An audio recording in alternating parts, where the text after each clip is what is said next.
Hello there, I'm John Siddique, and welcome to Season 2 of the Living Authentically podcast. Each month, we're going to be talking to amazing people from around the world who are actively living their lives with more authenticity, meaning, and grace. If you'd like to know more about the work we do through authentic living, our meditations, retreats, transformative journaling sessions, and so on, please visit www.authenticliving.life. Or if you'd like to support our work on this podcast, or take part in our online and live streaming sessions, please take a look at www.patreon.com/authenticliving. Bless you and welcome.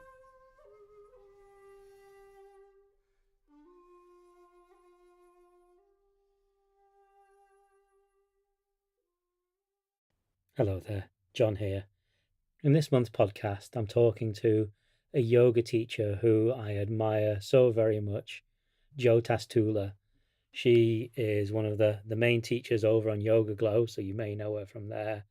She's been teaching vinyasa flow yoga for over 20 years now, and we have a really wide-ranging conversation lined up for you. We look at the evolution of her yoga practice, how her authenticity as a yogi and as a person has turned her whole life into her integral practice. We talk about her time living with Ram Dass and the community around him and how wonderful that is and the importance of having a teacher. We talk about the importance of her family as a principal spiritual community and that our ordinary lives are actually our spiritual lives, how that has developed for her over the years. We talk about how to live alongside others whose views may be different from our own and the importance of vulnerability in ourselves and with that. We look at meditation and how that reveals our true selves and how we can move through fear by meeting ourselves in our practice. And we look at her connection to the cycles of the moon and the earth, which is something that she's exploring deeper and deeper these days. I hope you really enjoy this conversation. Thanks for listening. Welcome, Jo. Thank you for coming on the podcast.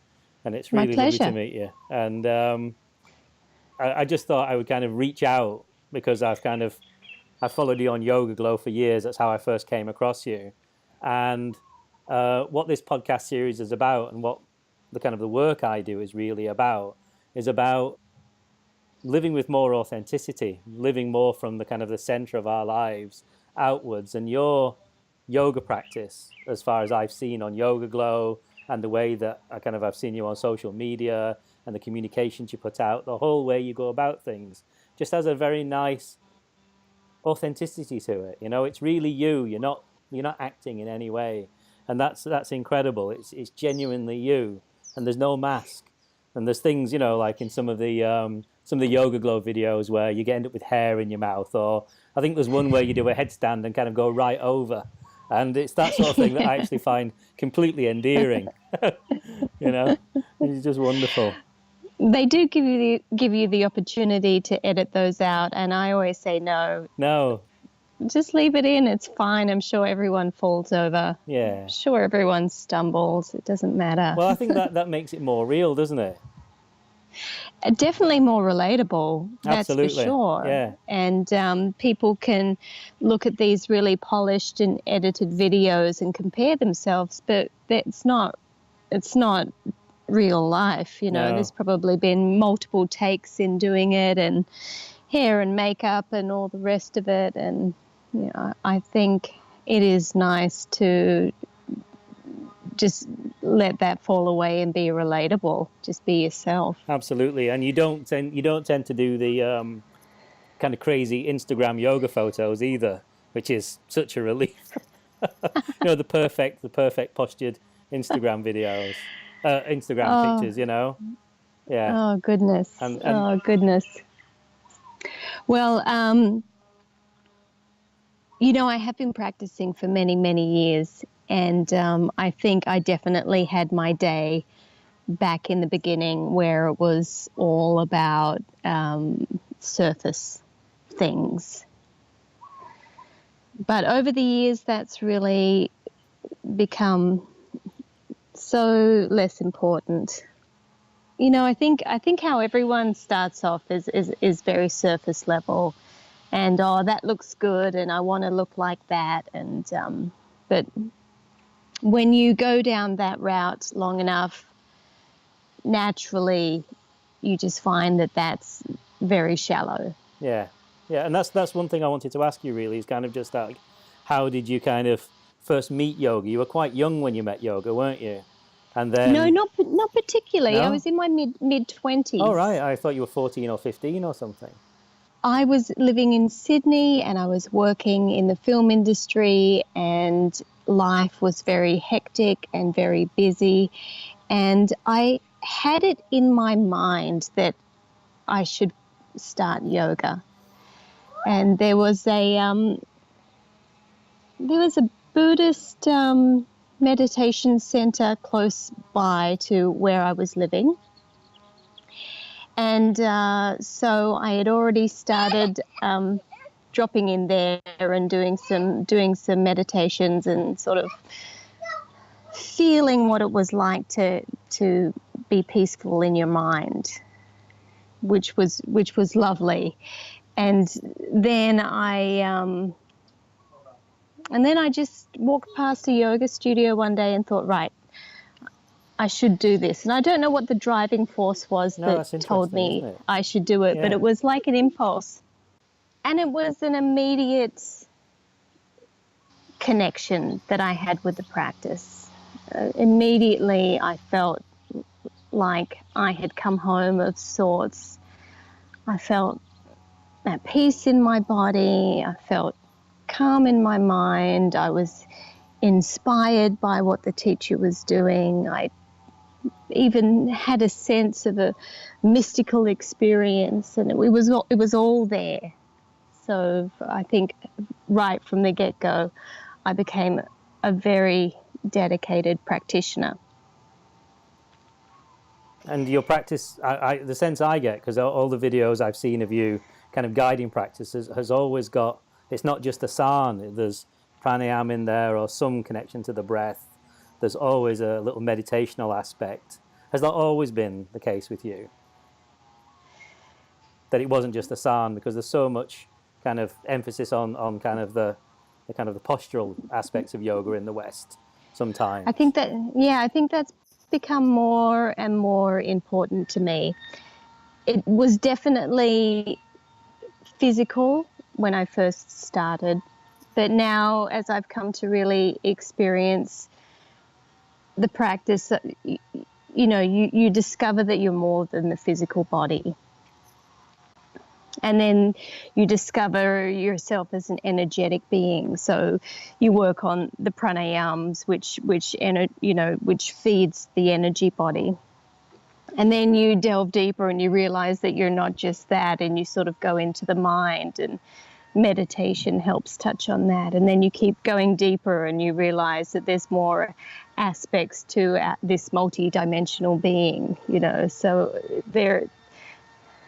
the practice should really touch on all of those elements of self, all of those layers. And have you found as you've kind of sort of become, see, as you've kind of gone deeper, or you know the more authentic part of yourself, the kind of the truer aspect of your nature has kind of come out more and more, how's that reflected in your daily life and in your, in the kind of beyond the mat? Well, everything starts to be your yoga practice, and the little bit of time that you roll your mat out is just a luxury, and everything else becomes your primary practice. So for me, it's now how can I live integrally? How can I live in a way that is in alignment with my heart, because I know what it's like to live out of alignment with your Yeah, heart. yeah, And as absolutely. soon as you do, everything starts going downhill. There's this spiraling into the absolute wrong direction. and you start to grasp for all of these different things to self-medicate, all these coping mechanisms, and it's very, very easy to do. So the way that I have found that minimizes my going off track is to have this centering, grounding practice where I observe myself and I observe how I am. And you can do that by just, how do you feel in your body? Absolutely. How are you treating your body? Are you in integrity with your body? And then you can look around to your family and your relationships, like how are you treating them? How are they responding to you? Yeah. You're answering questions that I've got written down for further ahead. But so something I was going to, well, since we're on this, which is wonderful. Yeah. Because like, I think, was it last year you spent some time in a spiritual community, didn't you, around Ram Dass? Was that last year? Yes.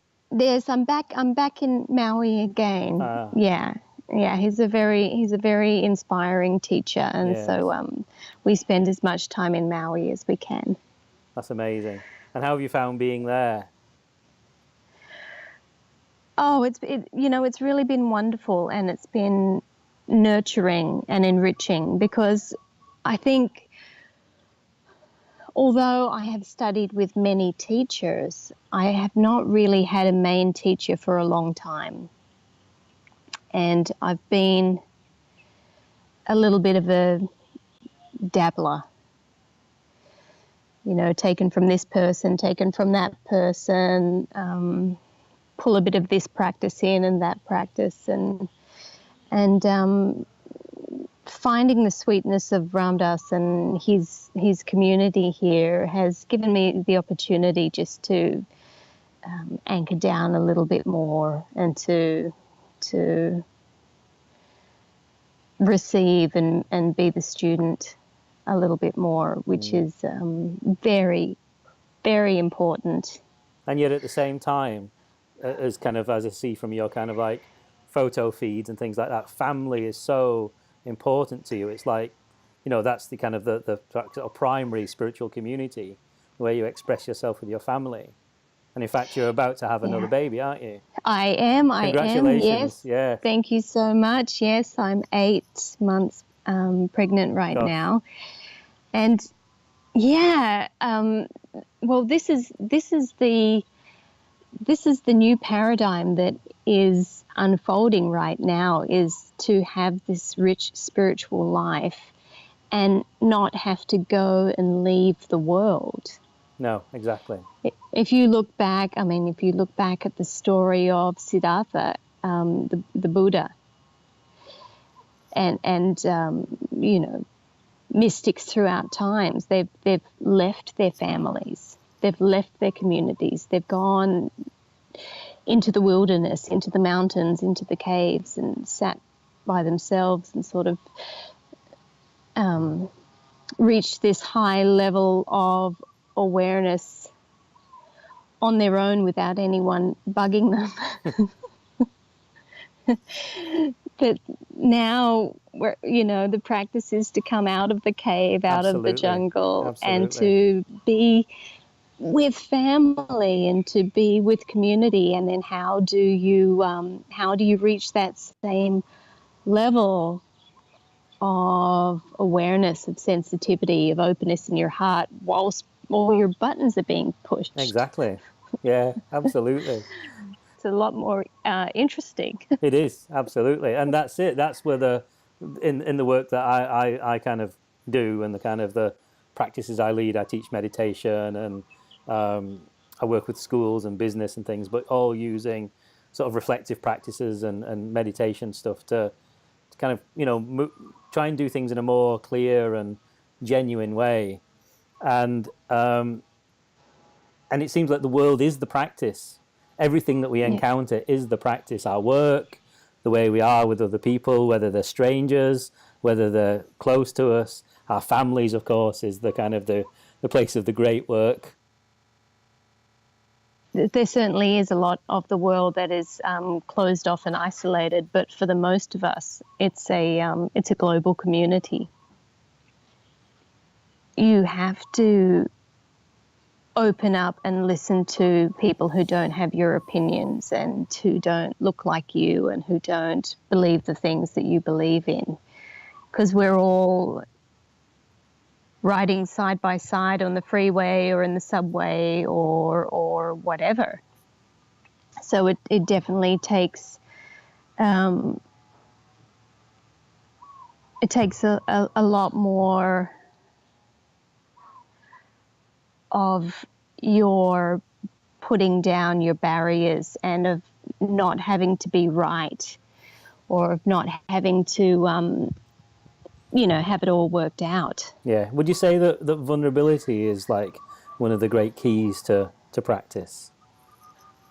Absolutely. I think that a lot of people want to have it all worked out. They want to have the answers. They want to be right. And no one has the answers. No one knows. We're all just doing the best we can with the information that we've got. We've all been conditioned in some sort of way. I mean, everyone feeds off the information from their parents or whoever was with them, from those early developmental years when you didn't have a full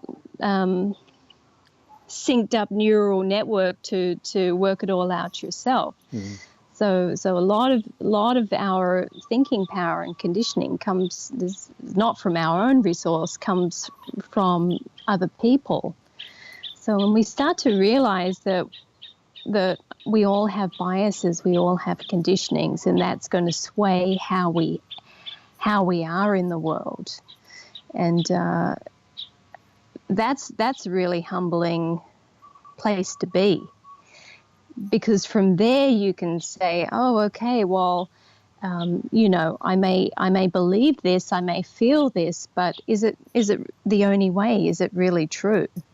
Absolutely. And as we deepen in our practice, we start to realize that actually some of those things that we identify with, whilst that they've come from our parents and our education and the society around us and so on, they're not actually the locus of our true identity.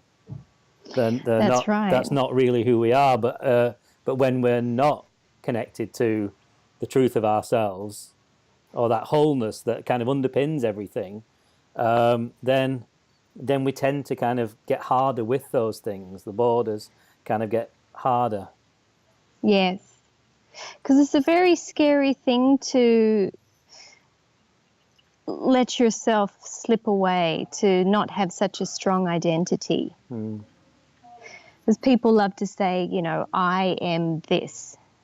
I am my job, I am my role, I am my religion, I am what I eat, what have you, and this very strong identity. But when you sit in meditation, when you sit and observe long enough and that all starts to fall away, it can be quite unnerving to realize that, well, no, I'm not these things. These things are so temporary. These things can fall away at any moment. And the not being able to grasp what the real essence of yourself is can be terrifying for people. To have that left unanswered can be very unsettling. So that's why the yoga practices are really beautiful, because they help give some sort of framework. Absolutely. To those massive questions. Yeah. Who am I? Have you found that that's what's happened with you then? The kind of, as the authenticity in being has grown, or you've transcended, perhaps might be a better word, transcended the kind of the more limited kind of attachments to things, that it's the kind of the mat, the practice, the turning up, and the kind of the meeting yourself with kind of some vulnerability and love that's kind of allowed you to kind of move through that fear and and those layers. Definitely. The practice of coming back to the mat day after day, week after week, month after month, just coming back. Yeah, for sure. And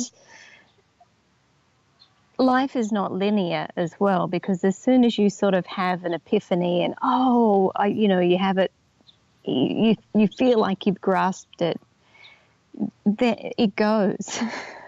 And then there's another layer to unravel.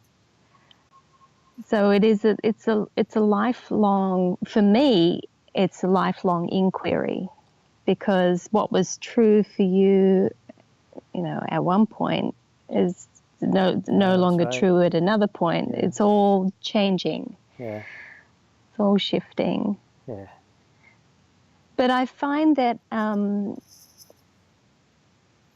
that now, after so many years of practice, I'm actually quite comfortable to sit in the mystery of it all, and I feel I need less and less to identify myself. Yes, that's beautiful. As certain labels. Yeah, fantastic. Which then makes you so much more welcoming to the other. Absolutely, because that's the kind of the way that, because you were talking about traveling side by side with people having different views and opinions. This seems to be the only way that we can kind of move beyond that. The more, even if we meet with our opinions and discuss, we only end up with discussion and not the meetings of beings, as it were. That's right. And by just returning to ourselves again and again through whatever practice that appeals to us, whether it's the meditation or the yoga or both together, or walking in nature, or something else kind of opens a gap in us. That way we then become, we're able to meet each other just so much better, able to meet other people so much more lovingly and truthfully. Yeah, exactly. Yeah, absolutely. I just finished a retreat, and our theme was crossing the divide. So the theme was exactly this, and it's very hot right now with how polarized so many groups are. Absolutely, it's getting stronger and stronger, isn't it? You feel like the middle ground has just fallen away, and you've got sort of people on these different islands who just have no way to come together. And so, as yogis, that's the asana, that's the big stretch. Yes. For us, right? It's not doing the splits. It's like, okay, how do you meet another being? How do I reach that being over there when there's no easy path? And it always comes back to, okay, finding that place in yourself. Where am I self? Am I closed? Am I not willing to change or evolve or let go or whatever it is? It always comes back to the inner work. And once you start doing that, there is it's like something radiates from you, which other people can sense, and it allows them to ease and put down some of their barriers.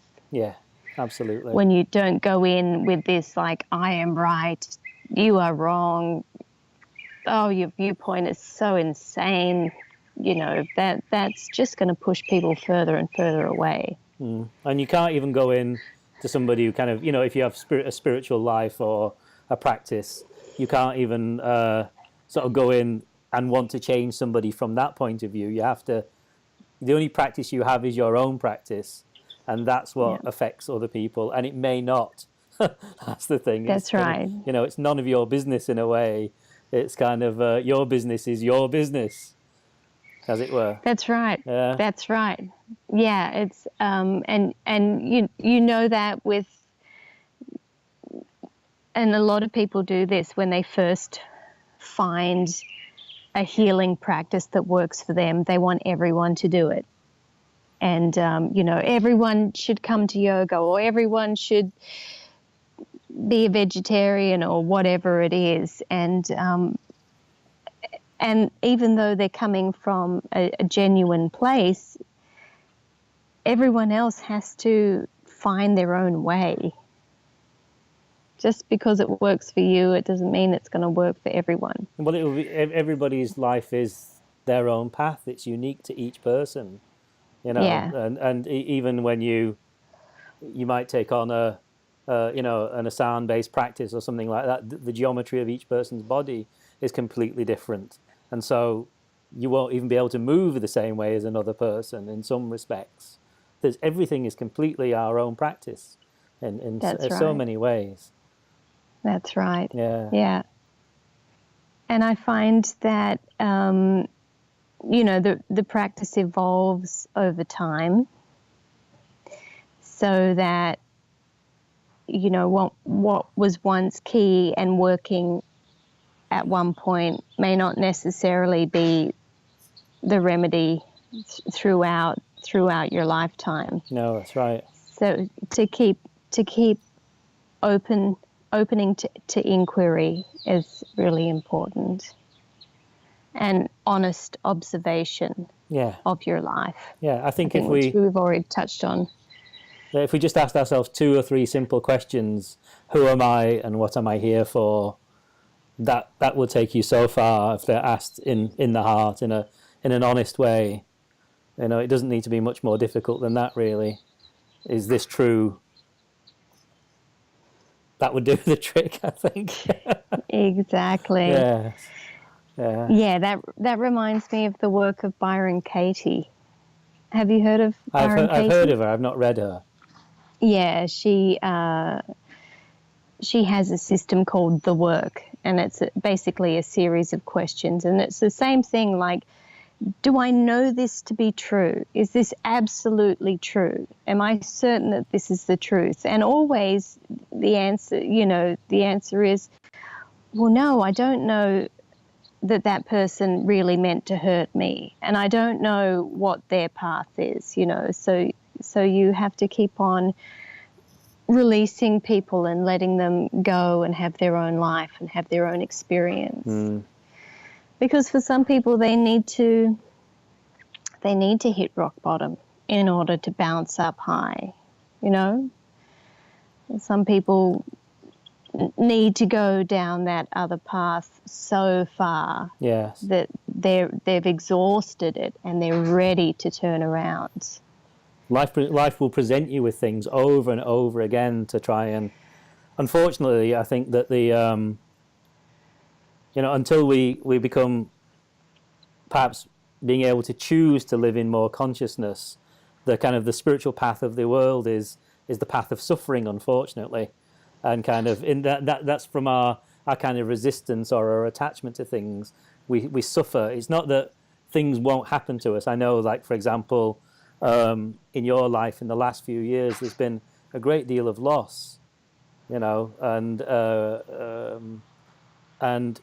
the way that I heard you speak in another podcast, maybe 8 months ago or 10 months ago or something, and the way you've met that really difficult stuff, it was so beautiful, the way you were talking about it, just the honest everyday kind of turning up with it and being with it and kind of returning to your heart. That was so beautiful and inspiring to hear. And we, when we're in reactive mode or reactive mind or whatever you want to call it, we don't really have a choice to meet things with love and consciousness.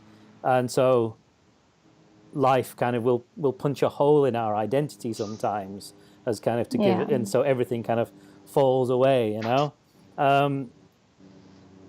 It's like the whole world is kind of has a spiritual practice already. Yeah, and those tough times, a lot of people wish them away.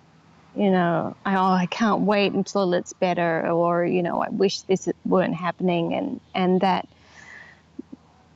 that wishing away, unfortunately, our life is so short, and when you do lose people close to you, that is so much more apparent. It's like, okay, this is who knows what is beyond this, but right now, for sure, we all get a sense that this is a one-time opportunity to be in this body, to have these people around you.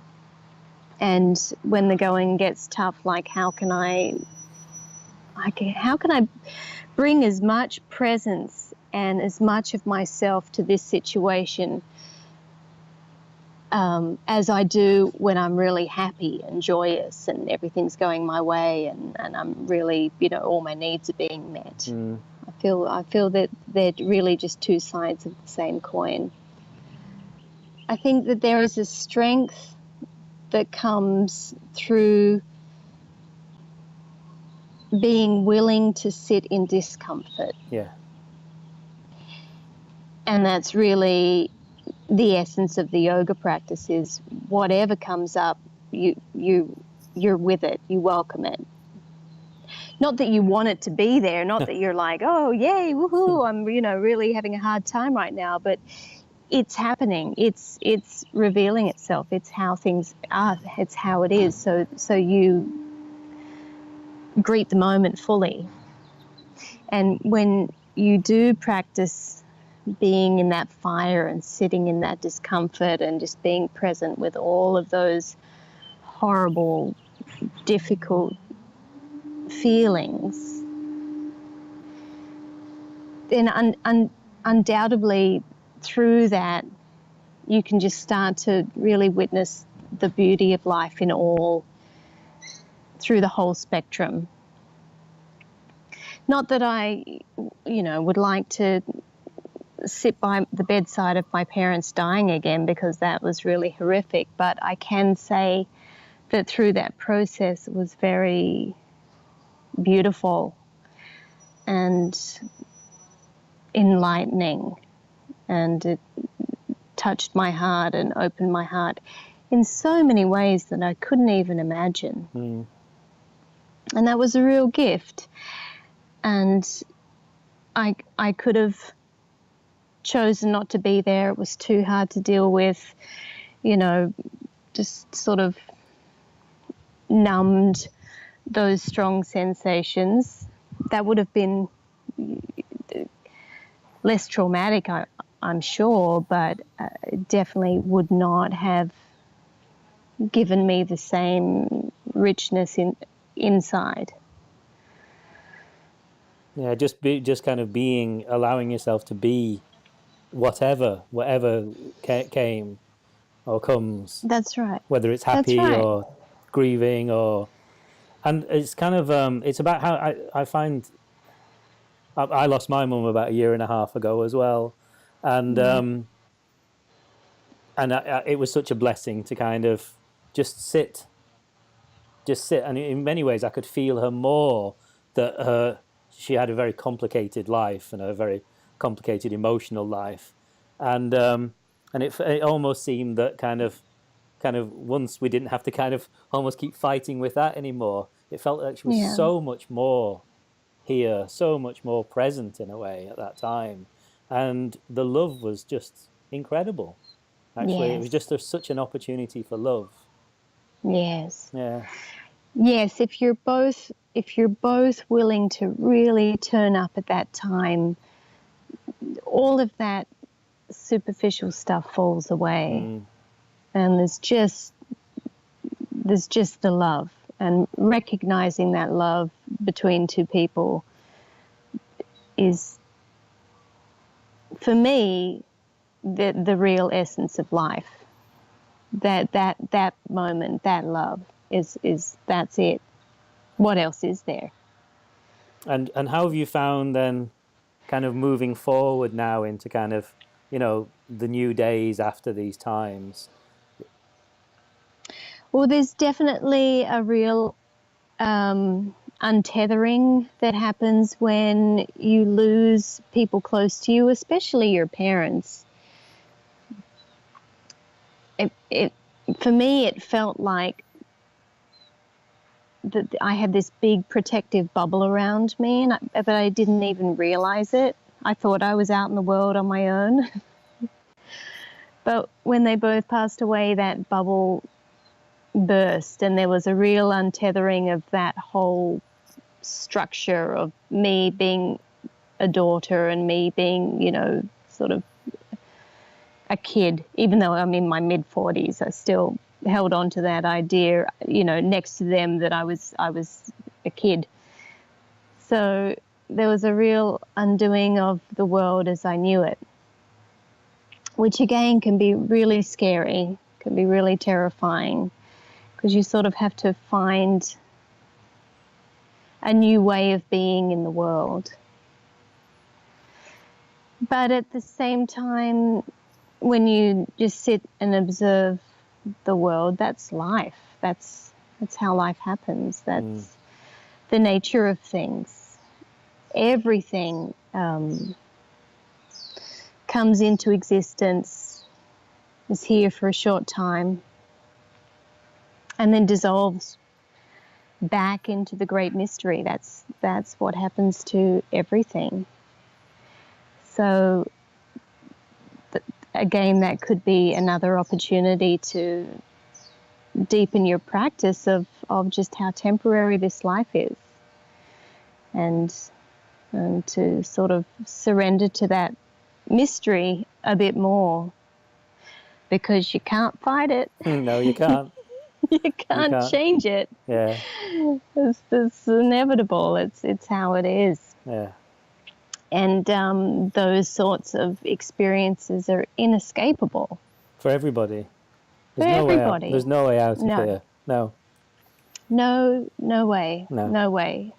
And then one day, I mean, we're really going there with this conversation. Then one day it's going to be your own life, you know? Yeah. And so, how wonderful for it to be that day, and you be ready. You be ready for it, because you've witnessed life so deeply and so completely, and you understand that this is just the natural way of things, and you have enough insight to know that life is so much more than what we can sense with our eyes and our ears and our nose and our tongue. There's so much beyond those five senses, or I think they're saying we've now got 20-something senses, but there's so much more. There's so much more beyond that, and to welcome that mystery and that unknown, and to go into those scary places. Yeah. And yet in this day, you get to hug your daughter and be with your husband, and be where you are right now and eat food. Oh, for sure. It's just incredible. It's not all for dust. Sure. No, that's right. But the way we are as people, we take a lot of things for granted. We do.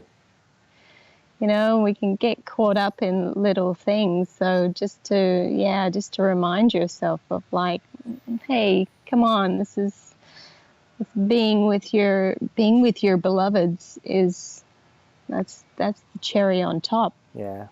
It's funny how we keep coming around to this one, isn't it? It's just kind of like, family is the practice, or our friends, or the people that we're with. There is all this huge, deep ocean sort of underneath everything, and yet, here we are with ourselves or with other people, and this is what we've got right now, and you can't make something up in your head to appreciate them more or love them more. It just has to be the real love, just has to be the real thing. That's right. Yeah. That's right. And uncovering anything that gets in the way of that. That's right. Yeah. There's a beautiful Rumi quote about that thing, and it's, gosh, I'm not even going to do it justice, but just about uncovering where it is that you're closing down to love. I know the quote you mean. Yeah. I do. yeah, it just about, oh, I can't remember either. But it is Yeah, just that. It's kind of, I have, instead of trying to find love, I've tried to remove everything that gets in the way of love, or that's something like that, right. isn't it? Yeah, Yeah, I know the yeah, quote. it Yeah, is. That's it. yeah. Yeah, yeah. So, And family, oh, family is such a wonderful, wonderful thing.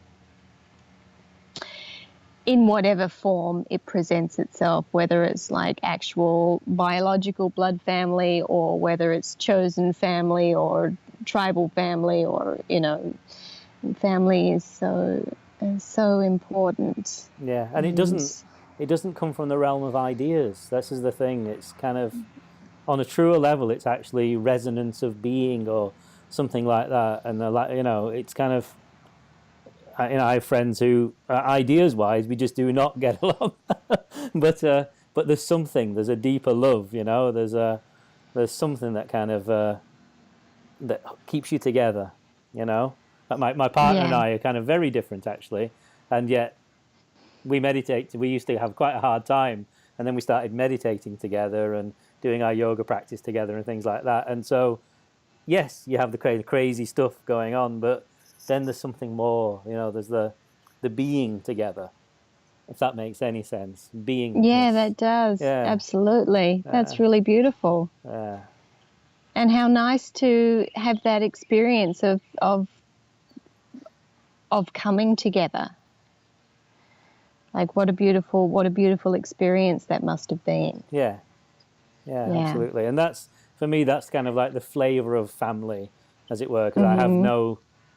no blood family left really or anything. So the family is my partner or my friends and things, and it's that there's some other flavor. It's not just about agreement or liking things. It's deeper than that, really. Yeah, it is. Yeah, It is. And it's such a beautiful thing to realize the love and support that you have around you. On this retreat that I've just finished, we meditated with some ancient rocks, and these rocks were put in the circle from, ancestors long gone. And there's a tradition of going and sitting at these rocks and asking for guidance or asking a question. So we all went and sat by these rocks, and that was one of the things that came up for me, is that as complicated as the world is, there are some things in the world that are your rock, that are just, their job is just to be. And what a blessing that is. What a blessing to have those big ancestral stones in your life, those people that just love you and forgive you and don't judge you too much. And it's a blessing, and it's a real source of light and celebration for me, having those insights. Yeah. yeah. One last thing, then, just to kind of round out, is that I was reflecting as well about your work, and I've noticed a really strong connection to the moon in what you do, and kind of moving Yeah. with kind of like the cycle of the year and the natural kind of flow of things. Could you tell us a little bit more about that in your practice? Sure. I would love to. Well, when I started practicing yoga about 20 years ago, I was sort of dabbling in Ashtanga yoga, which is the more physical type of vinyasa practice. And in that system, they observed moon days. So you didn't practice on the full moon or the new moon. And I remember thinking at the time, what does the moon got to do with when I practice? Like, how absurd. And I really was confused and just bewildered by observing these moon days. And then it occurred to me that there's a lot of information, there's a lot of knowledge that has been lost with my generation and the generation before, with modernity, with moving into these cities and building walls around ourselves and cutting ourselves off from really observing nature and being a part of nature. So I went back to the very simple practice of just on these moon days, and also with the different seasons and the solstice and the equinox, but on these days of where the cycle finishes and starts to turn into something else, just observing. And I really noticed that there was a palpable shift in energy at those times. And the deeper observation is that you're not apart from nature. No. Is that these cycles are happening within you as well. We have evolved over however many millions of years through different forms of life with these cycles, smaller cycles and larger cycles. And so within us is this cyclical nature, is these natural rounds of creativity, these natural growth rings, like a growth ring in a tree. And that's what's been really exciting. I've just actually finished a course on Yoga Glow about the moon cycles, and just bringing this information forward to people perhaps who like me were unaware that we have any connection to the outer world, and we're just plodding along by ourselves on our own. And to step back out into, take your shoes off and get outside and be part of it all. Be part of it all and realize that you are nature. You are nature, and there's a natural time to push and strive and work hard, and then there's a natural time to rest and reflect and get quiet. And the resting and the reflecting and the quietness is not celebrated in our modern times. No. And in fact, it's frowned upon. You're meant to just produce, strive all the time.